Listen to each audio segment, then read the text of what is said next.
So I'm 23, I'm from the UK.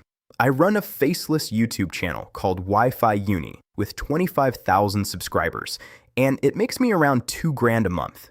And today, I want to talk about something I get asked about a lot, which is whether the AI content niche is saturated, whether the opportunity has passed, whether it's too late to start.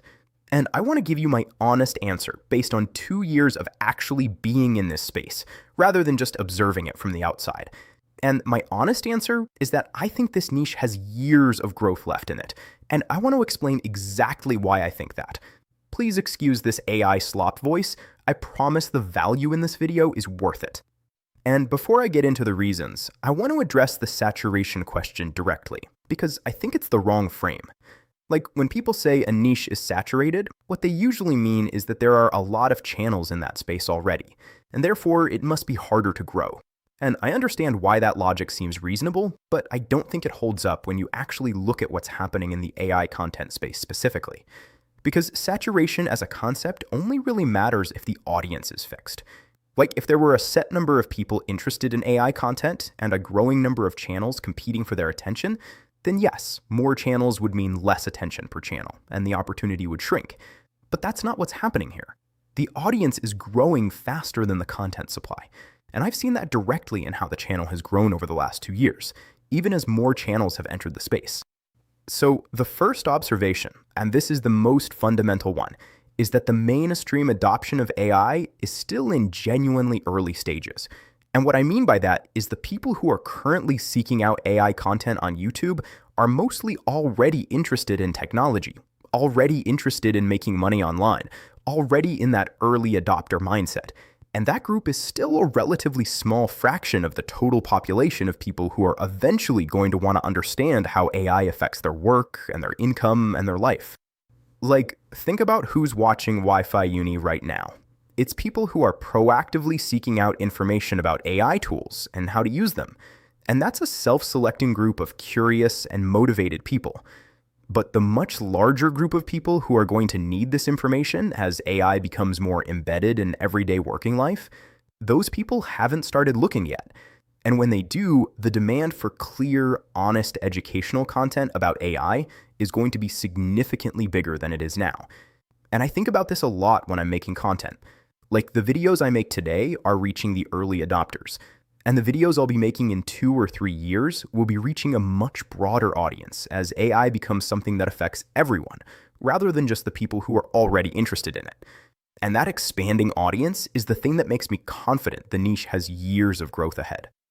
The second observation is about the tools themselves and the pace at which new AI tools are launching, and what this means for content supply and demand.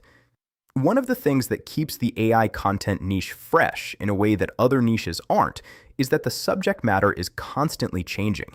Like, every week there are new tools launching, new features being added to existing tools, new methods emerging for how to use AI to do things. And every one of those developments is a new video topic. And the audience for those videos exists because people want to understand what's new and whether it's worth using. And I've noticed over 2 years that the pace of this hasn't slowed down. If anything, it's accelerated. Like, the number of new AI tools and updates and developments that I could make videos about at any given moment is larger now than it was when I started. And I don't see that slowing down anytime soon, which means the content supply opportunity is still growing rather than shrinking.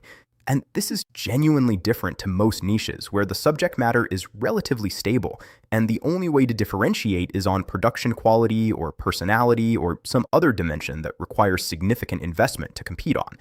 Whereas in the AI niche, just staying current and explaining new things clearly as they emerge is itself a competitive advantage, and that's something a consistent faceless channel can do really well.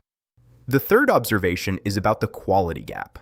And this is the one I find most interesting, because I think it's where the real opportunity sits for someone starting today. When I look at the AI content space right now, there's a lot of content, yes, but a significant proportion of it is not very good. And what I mean by that is it's either recycled takes that don't add much beyond what's already out there, or it's heavily optimized for clicks rather than for actually being useful.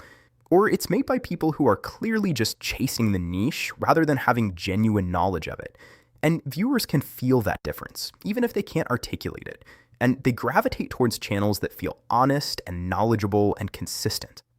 And I think the gap between the amount of AI content that exists and the amount of genuinely good AI content that exists is still wide enough that a new channel starting today with a commitment to being clear and honest and useful has a real path to building an audience, because the viewers are there and they're looking for exactly that.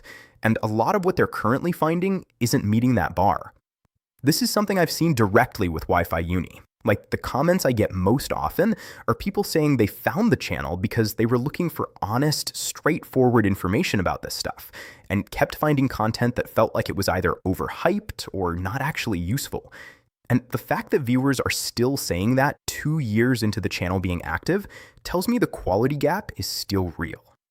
The fourth observation is about the sponsor ecosystem. And I think this is relevant to the growth argument because the health of the sponsor ecosystem is a proxy for how much money is flowing through the niche. And if money is flowing through the niche, it means there are businesses being built on AI that have revenue and budgets, and that suggests the niche is growing rather than contracting. I've been getting sponsor emails consistently for the past year and a half, and the volume of those emails hasn't decreased. If anything, it's increased as more AI tool companies have launched and are looking for ways to reach their target audience. And the rates have stayed good rather than dropping. And I think that's a signal that the demand from the commercial side of the niche is still strong and still growing. And this matters for anyone thinking about starting a channel in this space because it means the monetization opportunity through sponsors is still real and still accessible at a relatively small channel size. And that's not something you can say about every niche. Like, there are plenty of niches where the content opportunity is fine, but the sponsor ecosystem is thin, and monetization through brand deals is difficult regardless of how good the channel is. And the last observation is the most personal one, which is just that I'm still finding new things to say. And I think that's actually quite a meaningful signal about the health of the niche. 2 years in, hundreds of videos, and I still sit down to plan content and find that there are topics I haven't covered, angles I haven't explored, tools I haven't explained, methods I haven't broken down. And that's not because I've been lazy about it. It's because the subject matter keeps expanding. And every time I think I've covered the main territory, something new emerges that opens up a whole new area of content. And I think that's the honest answer to the saturation question, which is that you can't saturate a niche that's still expanding. And the AI space is still expanding in a way that means the content opportunity is growing alongside it. And the channels that are in the space now, building consistently, have the best view of that growth and the most to gain from it. I started Wi-Fi Uni 2 years ago, and I think the opportunity right now for someone starting today is at least as good as it was then. Probably better in some ways, because the tools are more accessible and the sponsor ecosystem is more developed. And the people who start now and commit to it will look back in 2 years the same way I look back at starting when I did. Like, they got in while it was still early enough to matter. If you want help building something in this space, I do have a school community linked in the description. There's direct feedback available depending on which tier you join. No pressure at all. Cheers for watching.